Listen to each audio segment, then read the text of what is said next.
Hello, everybody, and welcome to another edition of Kolaj LIVE Online.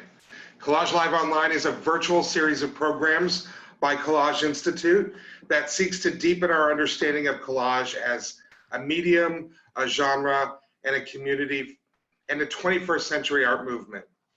I'd like to thank you for joining us today for a discussion about the future of collage. I have been really excited and looking forward to this conversation all summer since we launched this series. I invite you to be part of this discussion by posting questions in the chat or using the Q&A function.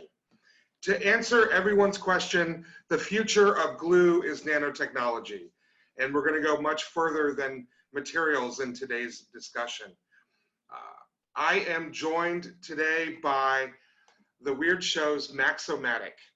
In 2010, Maxomatic started the Weird Show with Ruben B. as a collage-focused art platform dedicated to showcasing and the exploration of contemporary collage through exhibitions, online and offline publishing, and workshops and sessions.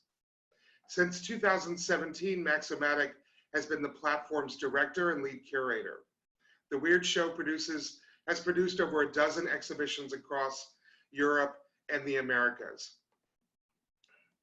More recently, Max has been conducting interviews with collage artists and producing them and publishing them on their website. He has given special focus to how collage artists are coping with COVID-19 pandemic in a series called The Lockdown Chronicles. And just last week, he published his first podcast. Hi, this is me. Okay. Whoa. So Rick, thank you for having me.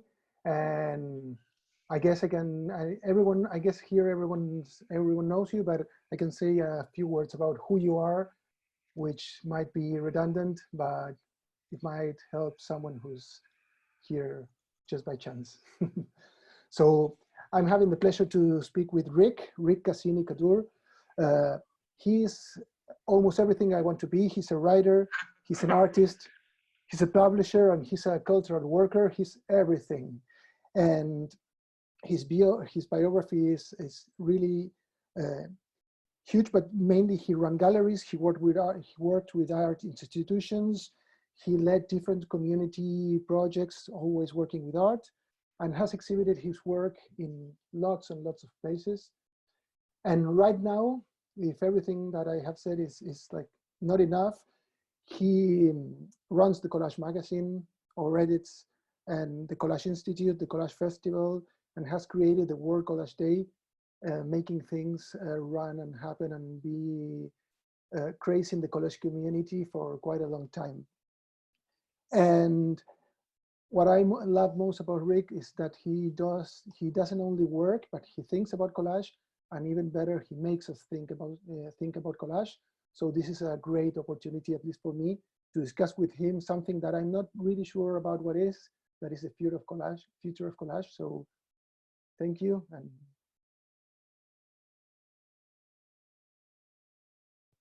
thank you, Max. It's this event today came out of conversations Max and I have been having since I think January or February. We have these great phone conversations of just where's the medium at, what it's about, and we thought it made a lot of would make for an interesting program to kind of have some of these conversations live with other people kind of adding their questions and contributing. So today should be interesting, hopefully. I will say, I agree with Max, neither of us actually know what the future of collage is or would even pretend to. I think it's speculative work is always a risky game. And on that note, the question we want to start off with is, what is collage? Let's talk about that. And why is it both difficult and risky to define the medium? Max, do you want to take the lead on that one? I can try to start, because what is collage? it's the only question I always ask to all the artists I interview when working at the Weird Show. And I've done, I don't know, maybe tons of interviews, and each answer is different. So what is collage? I'm not sure. I'm not sure, but I do know, I do have some clues, at least, that what is collage for me. And I always think of collage as a game where context is the most important word, because we take things that are already produced and are already in our world, and we have to transform its meaning by manipulating its context. So the idea of context for me, it's really important in the notion of collage. And why is it so difficult to pin down a single definition? I guess because this is my personal definition, but everyone has a different one. And the other thing that I guess that makes it more difficult is that collage is so accessible to so many people that we, or most of us, start doing collage and maybe then start thinking about collage. I don't know how you feel about what I have just said. No, I agree. I think that context in that story is really important. For me, I think there's a real risk in defining collage in too focused a way. Like Todd Bartel likes to say, everything is a collage. That since the Big Bang, the world has been one big collage, which doesn't really get us anywhere, but it's fun to think of it that way. I think the risk in defining it is, for me, this idea that art moves forward when art is redefining itself. And so every time you make a work of art, you are redefining, hopefully, what art is or what it can be. It's this flowing, unfolding kind of humanity, exercise of humanity. And so when we start saying that this is collage, this is not collage, or this is where the limits are, or this is what you can't do, you shut off that conversation. That said, almost a better question is, what is a good collage? Because to quote Jack Fisher, the galleryist Jack Fisher, he says, collage is an incredibly accessible medium. Everyone can do it, but few people can do it well. That's amazing, and I think there's something with collage that it has to do with its accessibility. That it's many people use collage as a gateway to start making art, because the learning curve is so friendly. But then I think there's maybe there's a confusion between art of collage as a technique, or even though as an aesthetic, as a way of how things should be, and collage as a mindset as a way of understanding how things can be. So when we think about collage as certain rules of, you can only cut paper and you can use this certain type of magazines, and this looks like a collage, you're just staying at the beginning of the path. But there's a long way, because collage can be so many things that we need to keep on investigating and keep on learning of collage as a mindset, not only as a technique. And I think those rules are important for artists. Like in one's practice and in one's approach to something, having some rules and parameters and some guidelines, I think really helps an artist drill down and be more specific. And therein lies the tension, right? Between an artist who says, I'm only going to work in an analog fashion, I'm only going to work with found material, and I'm only going to work with, you know, substrate, fragment, and glue. That becomes a parameter of practice. And I think that that's really important to honor, and for an artist to honor. This is how I do things. And then, but we often talk about the accessibility of collage from the maker perspective, that everyone can do it and that it's accessible. I think what makes collage remarkable is how accessible it is from a viewer perspective, meaning that everyone can kind of walk up to a collage and start seeing things that are familiar, whether that's a scrap of paper or that's a cutout from a magazine, and I recognize that as an automobile, you know? And that makes the art tap that kind of visual language that people are already speaking, that also crosses culture. That I might not know the Portuguese word for automobile, but I know an automobile when I see an automobile. So we can be in dialogue across borders. And I think that's kind of both interesting and important. Where do we take that? I mean, we've been doing that, collage artists have been doing that for over 100 years, over 200 years now. And I'm curious, Max, where you think, where do we go with that process?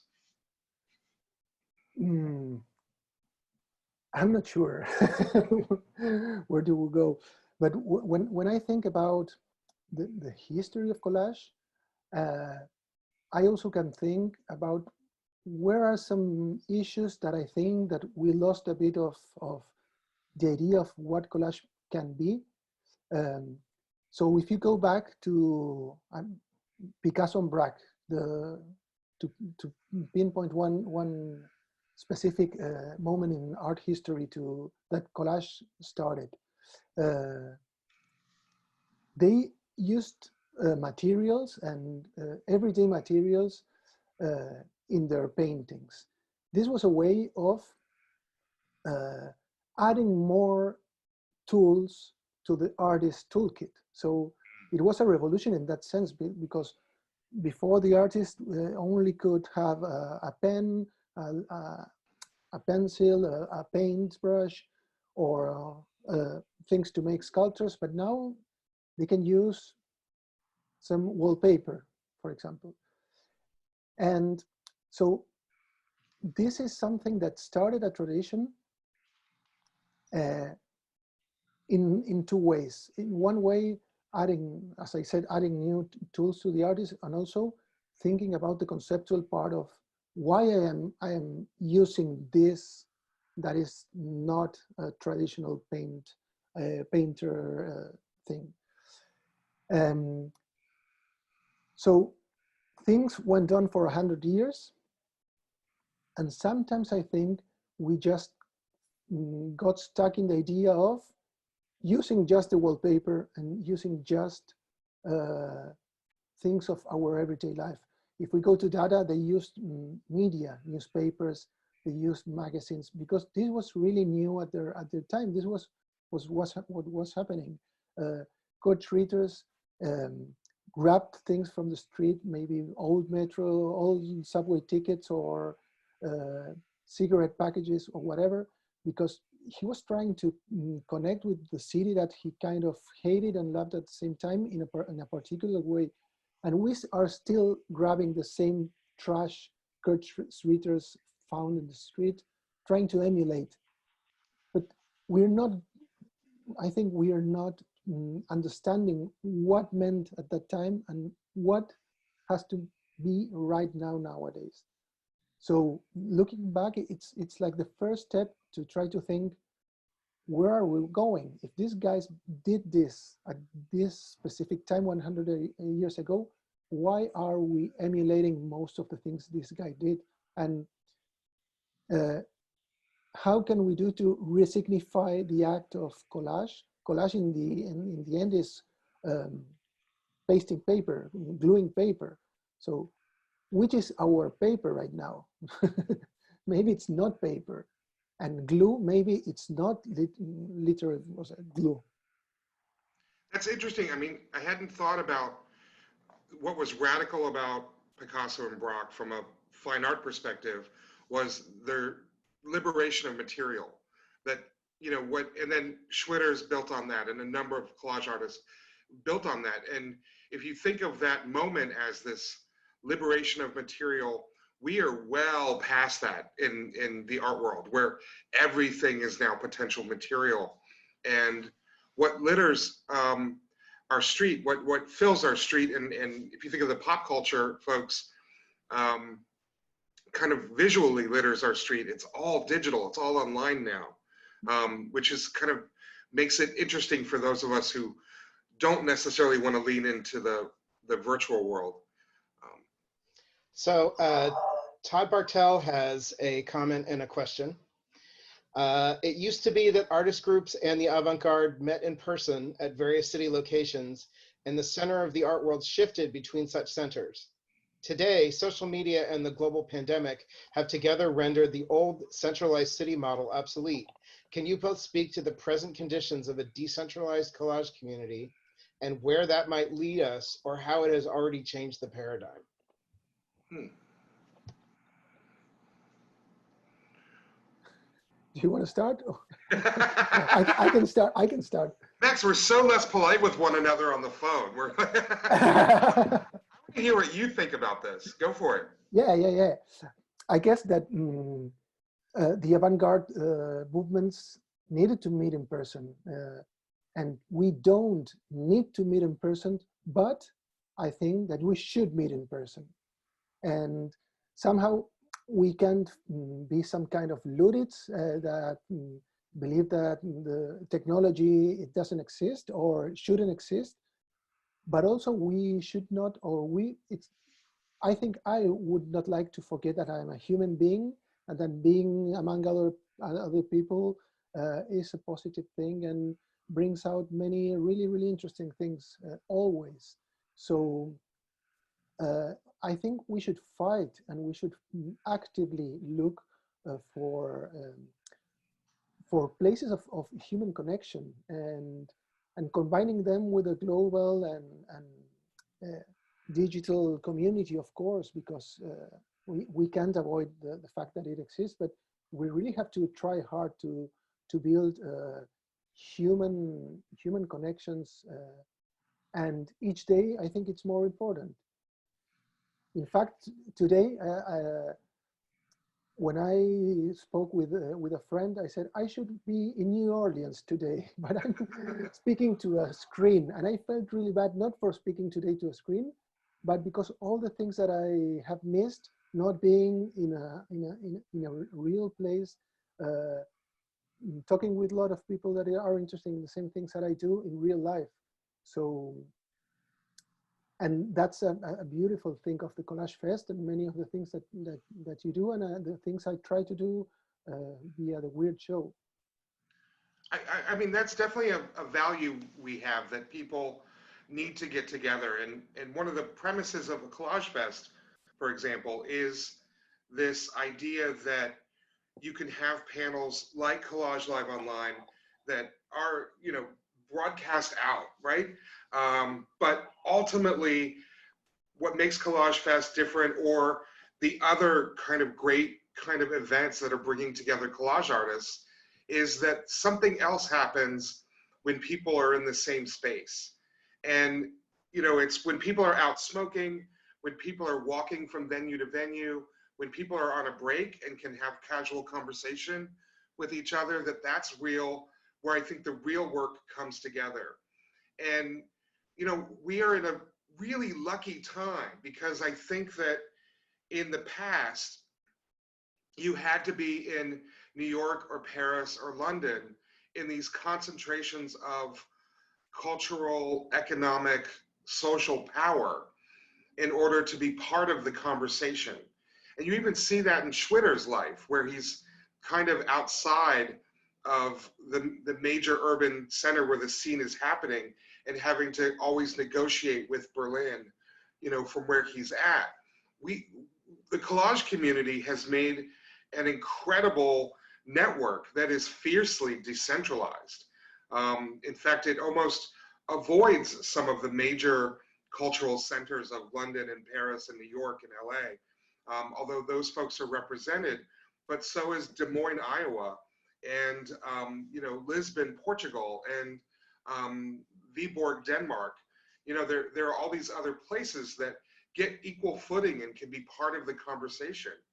Misprinted's Scandinavian Collage Museum, one of the world's only museums entirely dedicated to collage, is on a rural highway in Norway, and frankly is as relevant to me as a gallery in Soho or a gallery in Paris. And I think that that's a huge asset. That said, if we don't get in the room together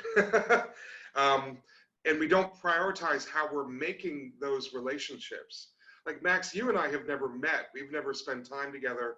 We haven't gotten drunk and had a bar fight over these ideas. We should. We should. We absolutely must. But that's part of it. And what we need to understand, I think, moving forward is what made art really come together and move. Like I think about the 20th century art movement and how they were all kind of meeting at the same bar. The abstract expressionists were all meeting at the same tavern in New York, exchanging those ideas and feeding off one another.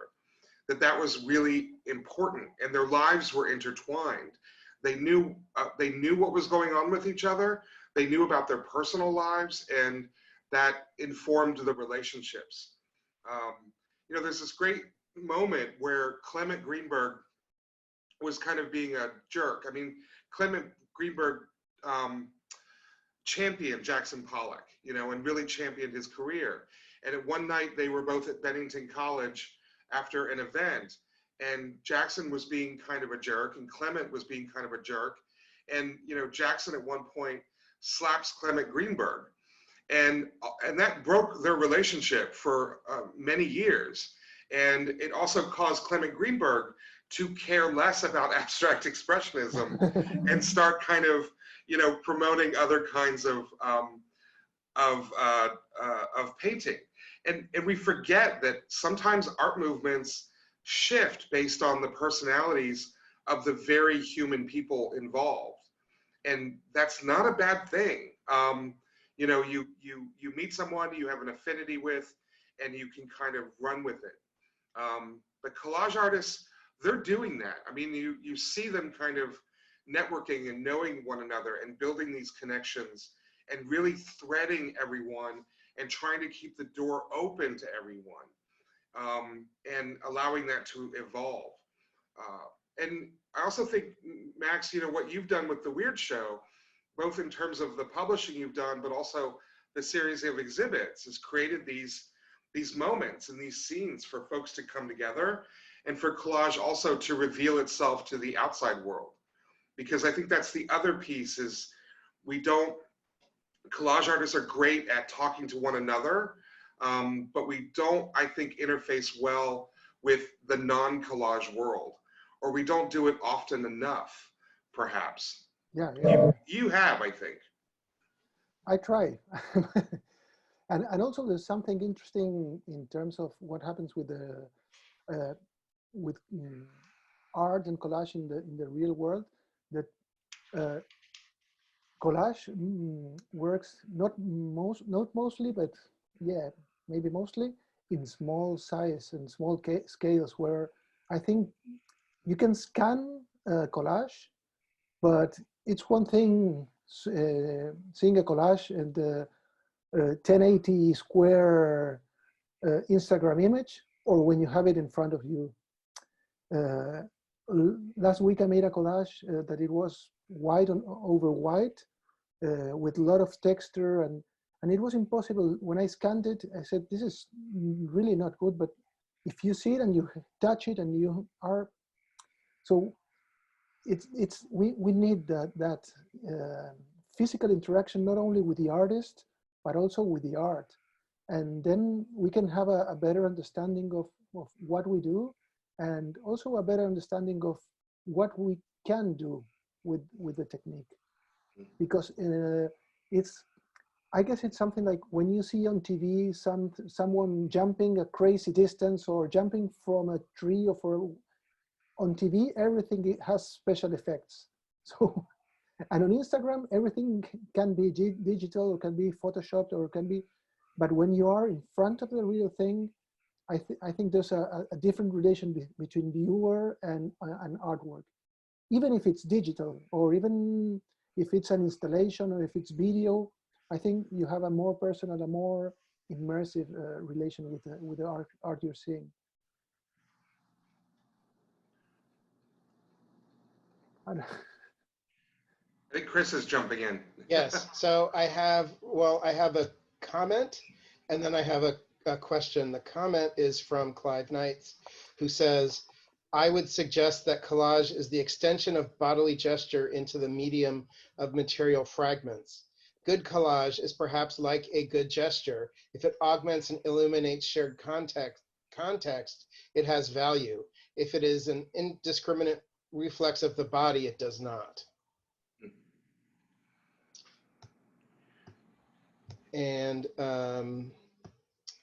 let's see, David Crunell asks, according to Max, why aren't contemporary collage artists more represented or present in major contemporary art galleries, and at best usually stick to smaller galleries? Is there some specific line between collage and mixed media artwork in the eyes of contemporary art representatives and opinion leaders? Whoa, this is a tough one. I guess it's related with what Rick has said. We collage artists are really good talking to each other and building bonds among us, but we're not able to explain the art world, that collage is just another art expression, just as painting or sculpture or whatever. And I guess that collage has some kind of stigma. Like my kid, he's 10 years old, and he knows how to make collage. And my granny maybe makes collage. And I think many people may associate collage with something that is so easy that everyone can do. And also, I think it's really related with the 20th century avant-gardes, and many people might associate with something that it's not happening right now. And that is why I guess it's so important to speak about the future of collage, because from my point of view, I feel that many people, including collage artists, are still seeing collage as something of the past, and are not embracing things that are happening right now, myself included. Even though I'm trying. And I guess this is one of the reasons why collage is not well regarded in contemporary art. And I don't know, Rick, what do you think? I'm starting to challenge some of the thinking around that. I think that, first of all, I see collage actually in major contemporary galleries and showing up regularly. That if you show us a survey exhibition of contemporary art, if you give us an art fair anywhere, we can report on it, because there's always collage actively represented and in the scene and in the market even. And you have a number of artists who are kind of in dialogue with that market. And so we may think that there's something about collage that's preventing us as artists from accessing those markets, those galleries. But I think there's something else going on, that when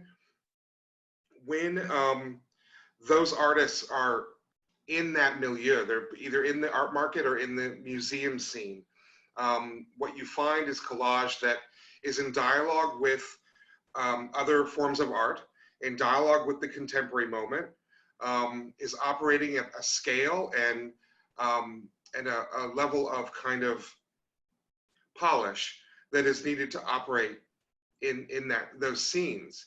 And so often the work is larger, often the work is more complex, or it's has an extremely strong context that's building in it. And frankly, there's a point to it. Like it's less about the aesthetics of pictures and composition and trying to contribute to contemporary discourse.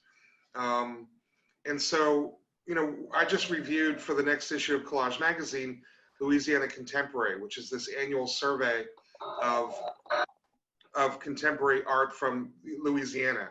It's intensely regionally based. But what's interesting is every year there is a strong showing of collage in a variety of forms in that exhibition.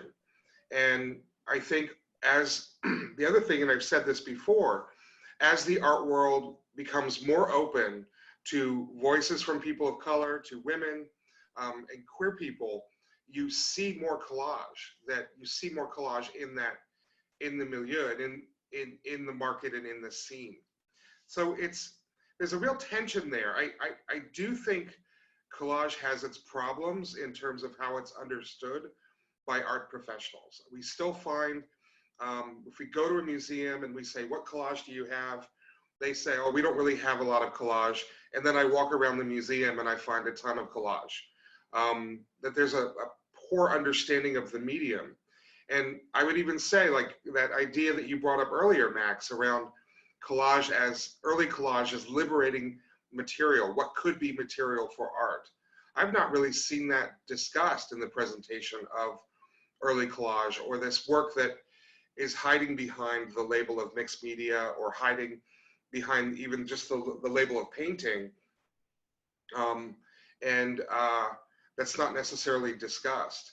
Now, but I think that's part of collage's future. Like, we are seeing, sorry to continue, but we are seeing collage be increasingly understood better and better. And I'd like to think we have a Collage Magazine is contributing to that. I'd like to think the Weird Show is contributing to that.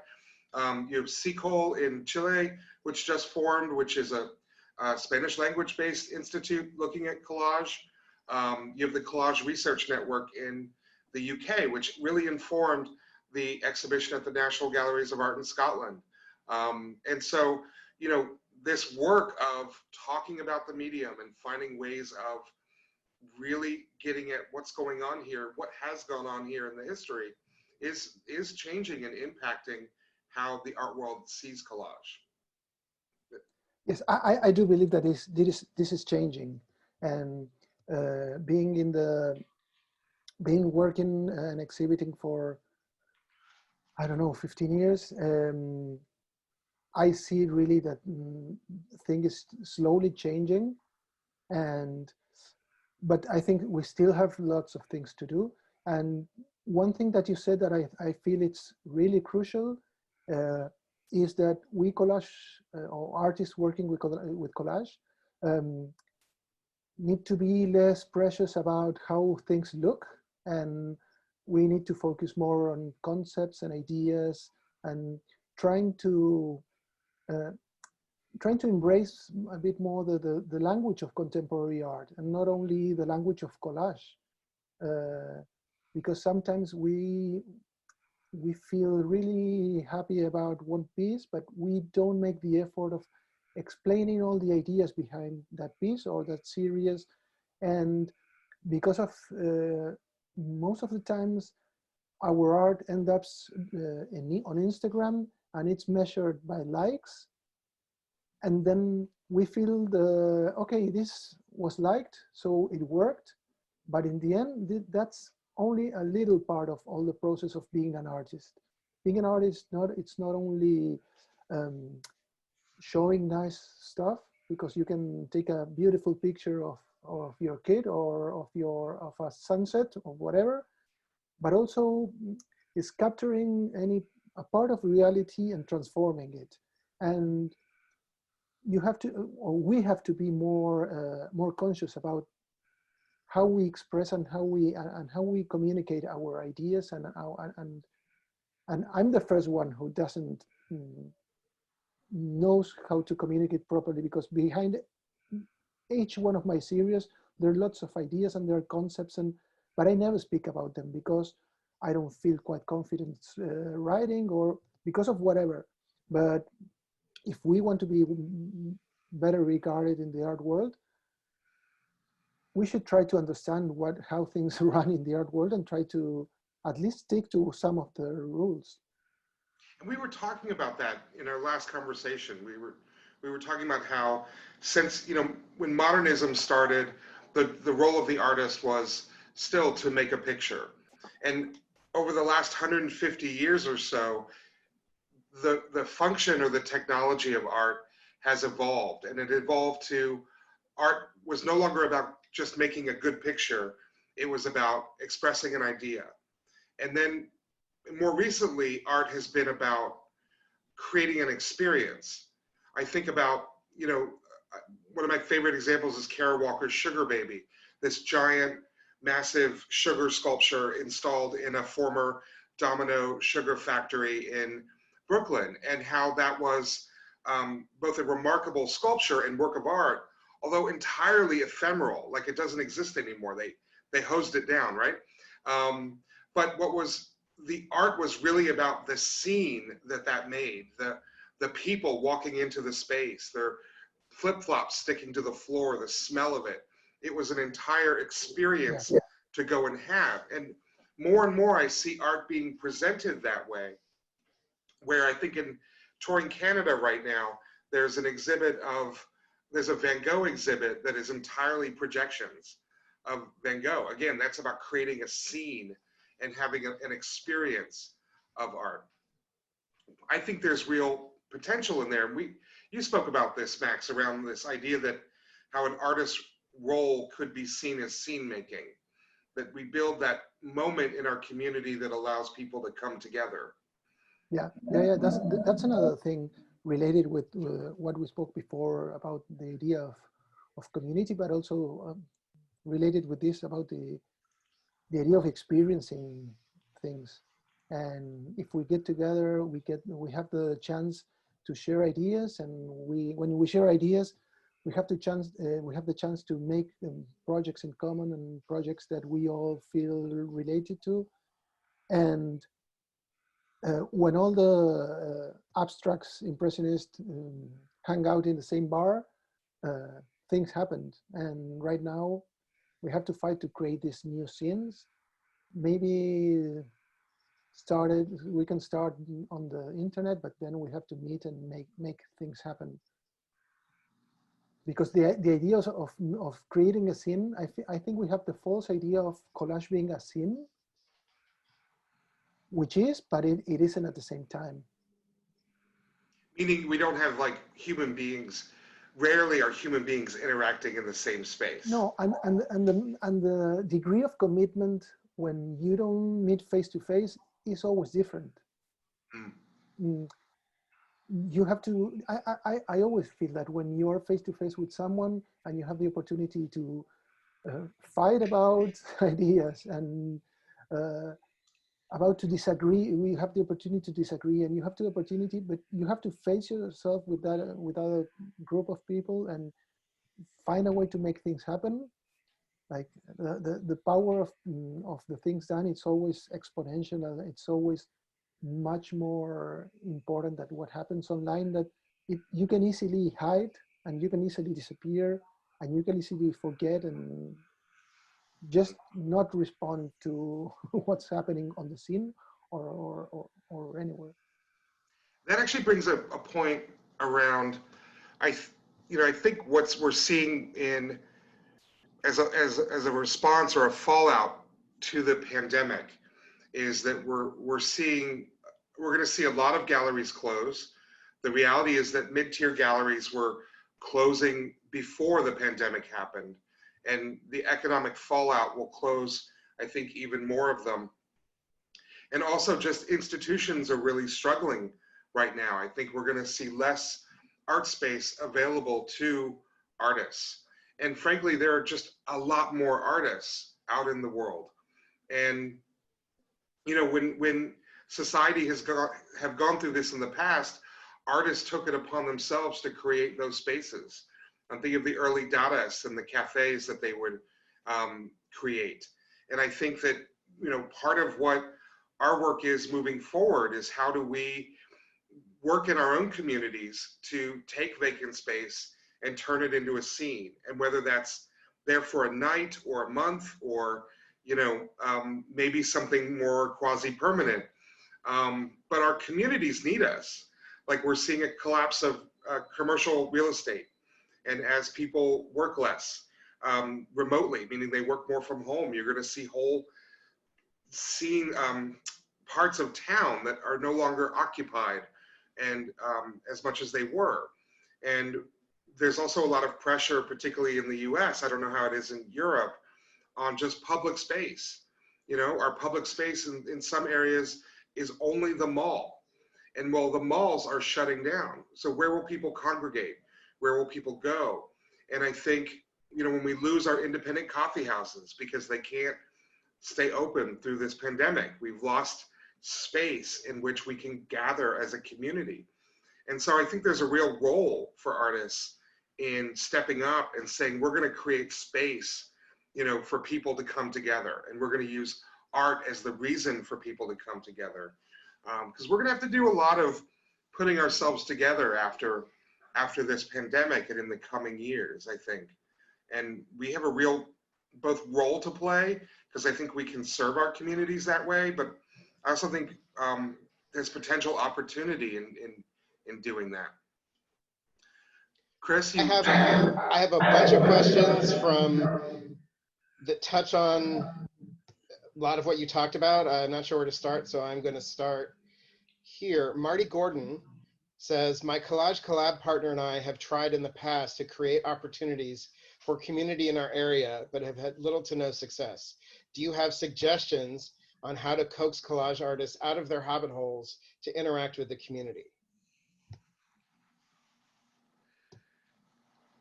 Max, do you have thoughts? Keep on trying. Cheese and booze. Everybody loves cheese and booze. Yeah. That always works. That always works. And I don't know. To be honest, at least to me, it took me quite a long time to make something happen with the weird show. The first show was a really small show in a small gallery with only 5 artists, and all our friends came, of course. But then the second one was a bit better, and I guess we have to be more persistent, because art is a tough world. Art is a very tough world. In all senses, I guess. Rick, you have a lot of. No, I think there's this great book called Bowling Alone, and I forget who the author is, but he talks about how basically capitalism kind of isolates us, and it encourages us to be kind of isolated islands that are pretty much solely workers. And what he does is he traces throughout the course of the 20th century how the social structure of society, particularly American society, has kind of resulted in people being increasingly isolated over time. And it's interesting how in New Orleans, we kind of take this for granted. New Orleans is an incredibly social place.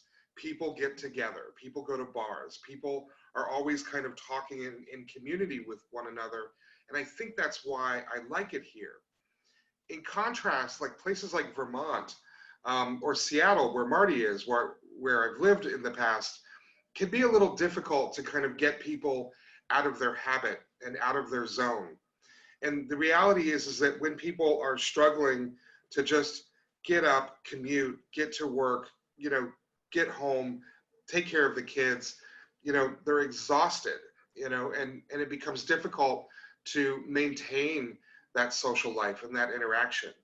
But Marty's question was, I think, about how to do it. And I think, you know, if you look at different collage groups, thank you, Jennifer, for putting the title of that book into chat. you know, if you look at collage groups that are successful, they're successful because they commit and they sustain over time. And I think they start with 3 people, and it's because it's every Wednesday, you know, once a month, a regular frequent schedule, and they find ways of bringing people in and then also kind of nurturing them within the group. I've watched what Christopher Kurtz has done with the Mystical Crew of Scissors and Glue, and being able to be kind of open to anyone who shows up at the moment, but also kind of really working with a core group of folks to kind of keep it alive and moving. The collage meetup that was taking place in Portland when Kevin Samsel was running it, I thought was a really strong, sustained effort. But it does take, culture work takes that long-term sustained commitment. You know, for the next year, on every second Tuesday, we are going to meet. And it takes sometimes 3-4 chances before people can kind of learn that it's there and trust that it's there. Because I think that's the other piece with just community organizing these days. People are unwilling to kind of put themselves out there, make an emotional investment, a time investment for things to then fall apart and go away. They need to know if they're gonna engage, that it will be there and they can trust that. Now that's a very American perspective. Max, how is community building in Europe different? I live in Barcelona, and here in Barcelona, everyone wants to meet for any reason. It's really easy to meet people in bars, to meet people in the street. Of course, before COVID and the pandemic. So here, each time I made a collage workshop, there were plenty of people coming to the session. And right here, right now here, I think people are looking to find creative and fun ways to make their lives more interesting. So if you make a collage session, or if you put up something interesting, most probably people will show up. So here I can't see the problem of moving people. I guess the challenge here is moving people in the right direction. And trying to make the movement or make something interesting about with those people moving. So my challenge has always been trying to, okay, we are here, we will have fun, but also just let's try to think about what we're doing and why we're doing. Like, it's easy to get people for the fun part, and it's not that easy to get people for the next step, but still it's having the people, it's already great. Chris, is there another question for us? Oh, yes. Penelope asks, and this refers to an earlier part of the conversation, is there a collection online of links to these forward-thinking collage exhibitors, and not just exhibitors, but also organizations and museums, such as you just mentioned? I'm not sure. I know from my perspective, yeah, that's pretty much what we report on in Collage Magazine. I mean, from the collages on, whether it's Collage on View and the exhibitions that we're highlighting, or the articles we're writing in the magazine, that's pretty much the mandate of the magazine. And I would say that the Weird Show, Max's site, and you know, Max does an incredible job of profiling, engaging with, presenting dialogues with artists. And in those conversations are where those artists are, the spaces they're moving through and the ones they're having contact with. Max, where do you go for in forward-thinking collage? For forward-thinking collage, I don't know. I'm always looking for everywhere. So I haven't got a single place to, and lately, and most lately, I'm trying to find artists that are not labeled as collage artists, and they don't label themselves as collage artists, but have a collage mindset. So I'm looking maybe in any art related site or I'm looking everywhere, but most of the times what I'm looking lately, it's what I said before, like collage mindset, but not collage practice or collage activity. Even though I love collage, I make myself collage. It's not that I don't like it, but my idea is always trying to find or trying to push the limits of what we think a collage is. And that's why if I look inside the collage resources, I will find more collage.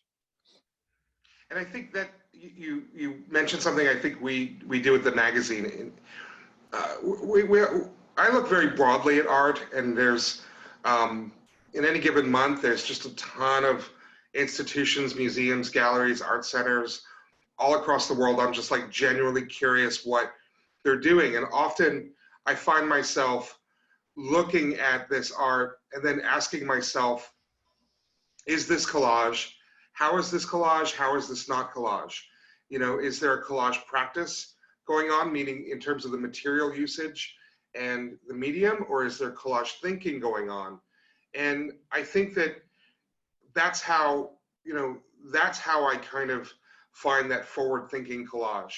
And some of it is just, there are some galleries and museums that you read their exhibition announcements and how they talk about the artwork, and you wouldn't know if they were talking about a sculpture or a painting or a sound installation, like until you see it. That's a part of the vernacular of just how we're talking about art right now broadly. I think if you Google collage, you get a very small view of what actually comes up. Well, let's be clear. If you Google collage, what you get is college. You get a bunch of results asking you if you want to, you know, speak to an admissions officer, right? So you have to be a little strategic to get collage art out of Google, but it's such a small piece. And again, if I find routinely, if you go to a museum, look at their collection, put in, show me the collage in your collection, you get a dozen responses. Show me your mixed media, you start seeing a lot more collage. If you even just start looking at what the material is of artwork in general, you're going to start realizing, oh, that painting is actually a collage, that they're just not talking about it that way. I find that that's the biggest challenge to the medium, is that it is operated in this kind of, behind this veil of the primacy of painting, right? I mean, for me, Rauschenberg's work is almost all collage, straight up. And yet it's almost always talked about as painting. And I think that we lose things when you do that. So if you want to play a fun game about forward-thinking collage, is you go to the most recent art fair or museum and just start looking for things that aren't called collage, and interrogating how it actually is collage. That's my thought. Yeah, in fact, I find that contemporary artists, the more important, or the higher they are in the ladder of contemporary art, they would never mention the word collage. It's like it stinks somehow. If I can't remember the name of an artist. I've been to an exhibition in the Museum of Contemporary Art here in Barcelona, a huge exhibition. I will have to Google the name, but I will say it later. But it was a huge exhibition, a really important artist, and it was just collage. It was just collage, but never. I read the press releases. I read everything related to that, and the headline said, I don't know, whatever, but you only read collage in the smallest of smallest fine print you can find, and that's it. It's not something that people hide, but it's not something that people just put in front. And I think there's more than just semantics there, because I used to kind of think, like, why am I so obsessed with wanting other people to use the word? It's not just about using the word. It's about how then what the work is in dialogue with. that a lot of times there's art being presented that is collage, but it's ignoring its own art history and where it's coming from. And it's often presented in a way that is innovative only because it's ignoring all of this other history that takes place. And I also think that that power is being negotiated in that the power and a power of legitimacy and the power of the market is being negotiated when you have a work that is collage and you're putting it in direct dialogue with painting rather than Kurt Schwitter's and the pop artists that came after him or other forms of media. And it's also that negotiation of power is also about who's being left out of the canon. That by talking about Rauschenberg as painting, well, then you can talk about Rauschenberg in context with abstract expressionism and the history of painting and so forth. But then what you don't get to talk, who gets left out of that conversation is a long history of assemblage art that comes out of the rural Black South. You know, all of a sudden their work becomes irrelevant to the conversation of Rauschenberg. And so as we kind of are a natural effect of thinking about this kind of notion of power, I think will shape and evolve art history and what we consider canon and what we consider work in conversation with as we move forward. And hopefully more voices will come into that conversation. And I realize, Max, that's a very American, you know, I think it's on the minds of Americans right now. I don't know that it's as equally, I think there may be other dynamics playing out in Europe in terms of that, who's left out of the canon in European art history and who's, you know, who we need to make space for or hold space for in that canon. Yeah, I'm not sure who's left in the canon too, because I'm not an art historian, or I need, I'm not really sure about it. But what I do think about it is that also art, and as everything in the capitalist world lives from novelty somehow, and the new things sound more interesting than old things. And if I stop to think about pop art, if I stop to think about the Campbell soup made by Andy Warhol, this is collage, because you're taking a can of soup from the supermarket shelf and you put it into it's Duchamp screen printed. But if you name it and tag it pop art, it sounds new, it sounds different, it sounds more appealing. And I think we are also dealing with situations that are less profound and less, that are related with marketing and with how the art world need to sell their products. And that's what makes this, I'm also we're at time, so I'm gonna move us towards closing up a little bit, but that's part of what makes this moment in history really interesting. And as we think about the future of collage, is really the future of art, period. You have dramatic shifts taking place in the art market. You have museums under huge amount of pressure to rethink who they are, who they serve, what they're about. And you have art organizations really thinking about how they serve a broader population than they may have in the past. And I think collage has something to say in all of those different dynamics. And it's up to us and by us, I mean the collage community, the folks who are kind of, who care about this work, to kind of be at the table, to step up and to be part of that conversation and to say, wait a minute, there's a whole bunch of knowledge, information, history, and current practice here that informs this moment and this conversation. And that to me makes this work kind of an exciting moment, I think. I'm optimistic about the future of collage. Yeah, of course. If not, we won't be here on Saturday. And also, I have to say one more thing about we as artists and the space of the collectors. When galleries are striving to survive, when everything happens in art fairs, and where they're like two different layers of artists, the one who are multimillionaire and the one who can't sell or don't sell enough to pay the rent.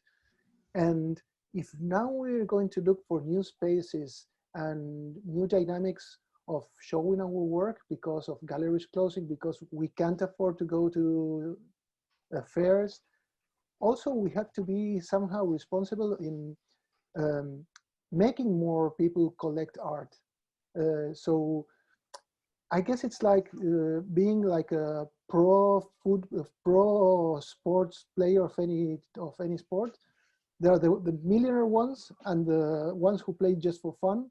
Maybe we can try to selling at more reasonable prices and not aiming to be the next Jeff Koons, and trying more people to be able to enjoy art and to live art and to collect art. And maybe it's a way of making the future of art and the future of collage more inclusive and more dynamic, not only a system of ultra and hard capitalist thing. Agreed. I think figuring out holistically what our practice is, not just like what we're making, but also how are we bringing it to the world? How are we bringing it to our neighbors? That's as much a part of being an artist as what we do in our studio, and how we're exchanging with other professionals or other artists.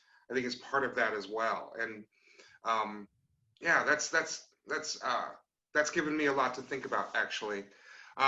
We are at time, and I want to thank everyone for coming today.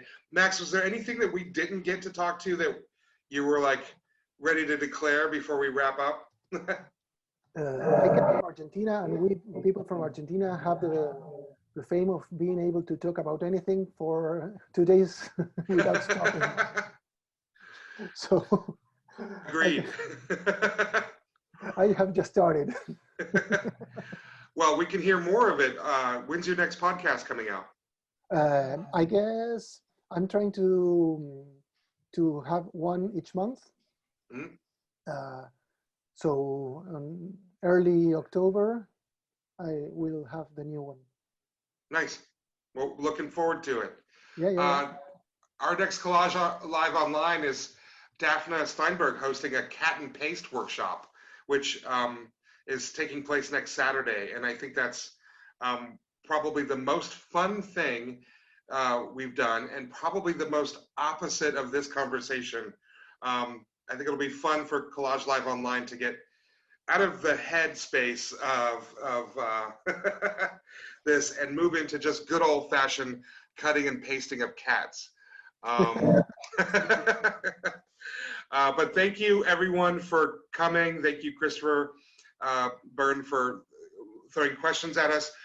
We're going to leave the chat open for a couple minutes after we get off video, and just I'm curious to see what questions we missed, and I may try to answer them, or either on Collage Magazine or in the magazine, or Max, you might try to answer some in an upcoming podcast or on the blog.